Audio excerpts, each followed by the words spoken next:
The Miller Coors Urban Entrepreneur Series. I'm Raquel Robinson, and I'd like to welcome you to the Muse Your Business Financials webinar. I'm joined today by a distinguished panel of entrepreneurs and professionals who are going to help us understand the importance of our business financials. Specifically today, we are going to focus on the break-even analysis, projected profit and loss, and projected cash flow. Our panel today consists of Alfred Edmonds, Senior Vice President and Editor-at-Large for Black Enterprise Magazine, Matthew Cipolla, President of Matthew Cipolla Incorporated, and Thane Gauthier, an Entrepreneurship Fellow at the Levy Institute within the Kellogg School of Management at Northwestern University.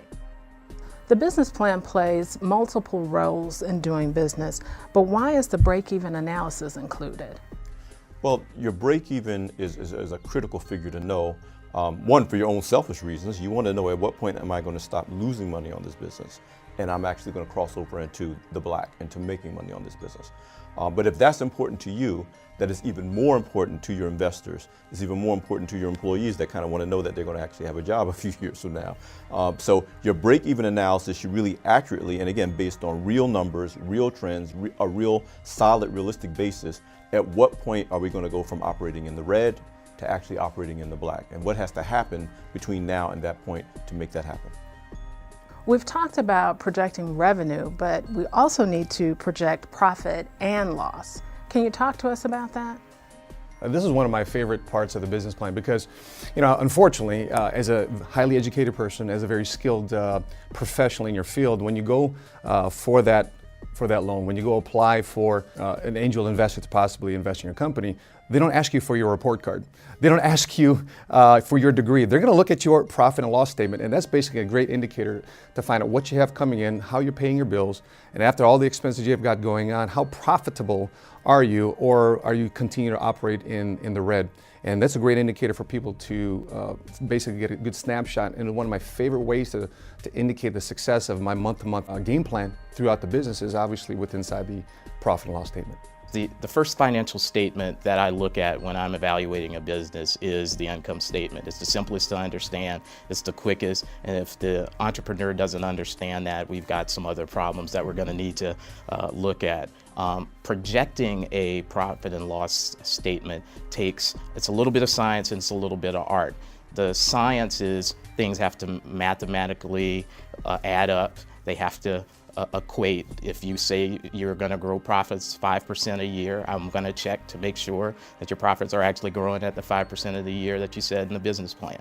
So that's the first thing. It's a way to validate what you say in your business plan. The second thing I check is how realistic are you with particularly your cost assumptions.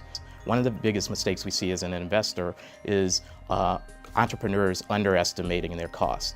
The three biggest costs for any business are typically people, facilities, and depending on your business, marketing or technology, capital equipment.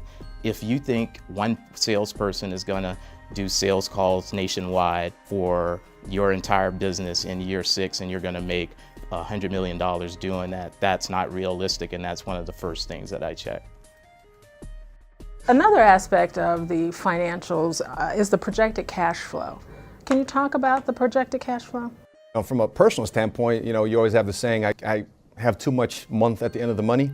This is one of those scenarios. If you're a business person and you are spending more than what you're bringing in, this is a great way for you to identify that. And as Thane was mentioning, that one of the problems that most entrepreneurs have, they don't price their margin appropriately. Just because the guy across the street, just because your competitor is pricing his product in a certain way, doesn't mean necessarily you should. And you have a different product, you have a different way of delivering that product or service. And putting that into projected cash flow to identify your margins will allow you to identify shortfalls in the future. The thing is, you want to borrow money when you don't need it. That projected cash will allow you to identify that. Or you can create a marketing campaign so you increase more sales to increase the revenue that comes to the company so you can get over that dip. Projected cash flow is really how much money you're going to be working with in the future. Again, we talked about cash on hand now, but your projected cash on hand, and this is important for a variety of reasons, but this is a key one. You can't really plan future business operations if you don't really know how much money you're going to have on hand going forward. So it's not enough for you to know this is how much money I have in the bank today. You have to be able to look out 3 months, 6 months, a year out to be able to say, if there are certain targets I'm going to reach, that I in fact will have the cash to finance those operations, to finance that marketing plan, to finance the new hires, if you will. And if I don't have it, I need to know in advance. I can't find out the day of that I don't have it. So if you're really trying to run your company, and I tell people you have to really be an entrepreneur, not just play at it, you have to understand your future cash flows. When you're talking to an investor about how much money you need to grow your business, you get that information from your projected cash flow statement. You forecast into the future for the next 2 or 3 years or whatever the time period, the horizon of the investment.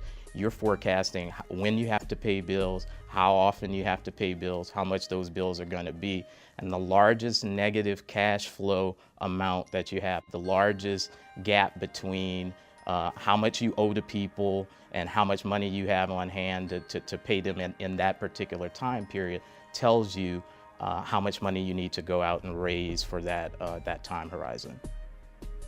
Thank you for joining us for the Muse Your Business Financial webinar series, part 2 of 3. Thank you to our panelists, and also I'd like to remind you to apply for this year's competition. I'm Raquel Robinson. The Miller Coors Urban Entrepreneur Series. Your life, your time, your business. What are you waiting for?